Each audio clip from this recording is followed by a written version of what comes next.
Senior journalist اور anchor person آسما شیرازی ہمارے ساتھ موجود ہیں. جی آسما، آج وزیر اعظم نے صاف طور پر اعلان کر دیا کہ جو خط انہوں نے دکھایا تھا وہ سینئر جرنلسٹ کو بھی دکھائیں گے اور اتحادی جماعتوں کے کسی ایک رکن کو بھی دکھائیں گے کہ یہ کوئی جو سازش ہے یہ کوئی ڈرامہ نہیں ہے.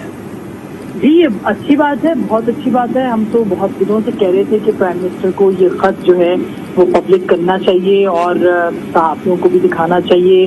میڈیا پرسنز کو بھی دکھانا چاہیے کہ اگر کوئی ایسی باقاعدہ سازش ہوئی ہے ان کی حکومت کے خلاف تو پھر بالکل یہ بجا ہے کہ وہ اس بات پہ کریں اور پارلیمنٹ کے پلیٹ فارم پہ بھی ان کو یہ خط جو ہے وہ ضرور پیش کرنا چاہیے، کیونکہ اگر واقعی ایک حکومت کسی بیرونی سازش کے تحت برطرف کی جا رہی ہے تو وہ سازش جو ہے وہ پوری ہونی سامنے آنی چاہیے اور اس کو اپنے منطقی انجام تک پہنچنا چاہیے. لیکن سوال یہ ہے کہ یہ ایم کیو ایم جو ان کے اتحادی تھے یہ کس بیرونی سازش کے تحت الگ ہو گئے، اور یہی سوال ہے کہ جو باپ پارٹی ہے وہ کس سازش کے تحت ان سے الگ ہو گئی، اور بہت سارے سوالات ہیں. اور ہو سکتا ہے کہ یہ جو لیٹر ہے اس کے اندر بہت سے ثبوت واقعی نظر آ رہے ہوں، کیونکہ یہ مراسلہ ہے تو بالکل یہ ایک اچھا اقدام ہوگا پرائم منسٹر کا کہ آپ اس کو مختلف جگہوں کے اوپر نہ صرف لوگوں کو دکھائیں بلکہ پارلیمنٹ کے اندر بھی جو ہے اس خط کو پیش کیا جائے، تاکہ اپوزیشن لیڈر نے جیسے کہا تھا کہ اگر آپ یہ پیش کرتے ہیں اور ہمیں لگتا ہے کہ یہ ہے تو ہم بالکل آپ کے ساتھ کھڑے ہوں گے، ہم آپ کی حمایت کریں گے. تو ان کو یہ موقع بالکل نہیں جانے دینا چاہیے. پارلیمنٹ کے اندر جو بہترین پلیٹ فارم ہے پارلیمانی جمہوریت میں، وزیر اعظم کے لیے بھی وہ بہترین پلیٹ فارم ہے، وہاں پہ بھی ان کو دکھانا چاہیے اور صحافیوں کو بھی بالکل یہ بہت اچھی بات ہے جو انہوں نے کی ہے کہ ہم سامنے رکھیں گے صحافیوں کے یہ ڈاکومنٹ. اچھا، اس میں اس سے قبل انہوں نے یہ اعلان بھی کیا تھا جب دکھایا تھا یہ مراسلہ کہ اگر جو دیکھنا چاہے وہ میرے پاس آ کر اس کو دیکھ سکتا ہے، اس کی تصدیق کر سکتا ہے، لیکن ہم نے دیکھا کہ اس طرح کا کوئی قدم کسی نے اٹھایا نہیں. دیکھیے کیسے جا سکتا ہے، آپ نے دیکھا ہے کہ گزشتہ کچھ سالوں کے اندر وزیر اعظم اور ان کی جو میڈیا ٹیم اور ان کے جو دیگر جو مشیران ہیں ایک خاص انوائرمنٹ انہوں نے بنائی ہے. اگر یہ کہا جائے کہ پرائم منسٹر کے خلاف ان کے کچھ مشیروں کے نے ہی حالات زیادہ خراب کیے، ان کو لمیٹڈ کیا، ان کے ارد گرد اپنے ہی جو لوگ تھے ہم خیال صحافی ہوں یا وہ اینکرز ہوں وہ سب ان کے ارد گرد وہی رہے. جو تنقیدی آوازیں تھیں، جو تنقید کرنے والے، جو کسی بھی حکومت کا، اور خود پرائم منسٹر یہ بات کہا کرتے تھے کہ حکومتوں پہ چیک رکھتے ہیں صحافی جو کہ ان پہ تنقید کرتے ہیں. تو اگر ان کو آپ نے روکا ہے اور ان کو آپ نے ڈسکریج کیا ہے اور آپ نے ان کو ہر طرح سے دبانے کی کوشش کی ہے، ان آوازوں کو دبانے کی کوشش کی ہے، تو ایک بڑا سنجیدہ سوال جو ہے وہ وزیر اعظم سے ضرور اٹھتا ہے کہ کون آپ کے پاس آئے گا، کون آپ سے یہ سوال کرے گا، کون آپ سے یہ پوچھے گا کہ آپ جو ہے وہ ہمیں یہ لیٹر دیں اور ہم آپ کے ساتھ جو ہے وہ کھڑے ہوں گے. آج کی اس مختصر خطاب میں وزیر اعظم کا جو انداز ہوتا ہے وہ نظر نہیں آیا، آپ نے بھی نوٹس کیا ہوگا. جی ظاہر ہے ان کو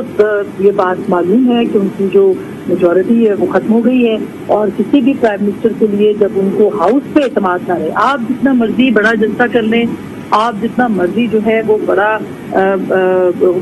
ملینز کا مارچ کر لیں، آپ جتنا مرضی بڑا لانگ مارچ کر لیں، جب تک وہ ایوان جو کہ 22 کروڑ عوام کا نمائندہ ہے وہ آپ کے ساتھ کھڑا ہے، اس کی طاقت ہی اور ہوتی ہے، اس کی بات ہی اور ہوتی ہے. وہی آپ کو جو پاورز ہیں وہ لے کے دیتا ہے، وہی عوام کی طاقت اصل میں وہ ایوان ہے. اور میرا خیال ہے پرائم منسٹر کو یہ بات اب سمجھنی چاہیے کہ پارلیمانی جمہوریت کے اندر پارلیمان ہی سب سے زیادہ امپورٹنٹ ہوتا ہے اور رہے گا. اس لیے یہ جو لانگ مارچ دھرنے جس کا انفارچونیٹلی انہوں نے خود ہی آغاز کیا تھا، یہ زیادہ دیر پر نہیں ہوتی چیز ہے. اس سے آپ کو پالیسیز اور لوگوں کو جو آپ کے ساتھ کھڑے ہیں ان کو مستقل اپنی پرفارمنس کے ساتھ جو ہے وہ انٹیکٹ رکھنا ہوتا ہے، نظریے کے ساتھ انٹیکٹ رکھنا ہوتا ہے. یہ نہیں کہ اب 3-3.5 سال آپ پوری طرح سے جو ہے وہ سویلین بالادستی کو ایک طرف کر کے آپ نے جو ہے وہ ایک ہائیبرڈ رجیم کا فائدہ اٹھایا اور آخر میں آپ کہیں کہ ہائیبرڈ رجیم جو ہے یا جو اینٹی اسٹیبلشمنٹ کا جو نیریٹو ہے وہ آپ لے کے سامنے آ جائیں تو ظاہر ہے کہ اس کو بہت زیادہ سوال کیا جائے گا. لیکن پارلیمنٹری ڈیموکریسی میں اور ابھی بھی جیسے میں پہلے بھی کہا کہ ابھی بھی پرائم منسٹر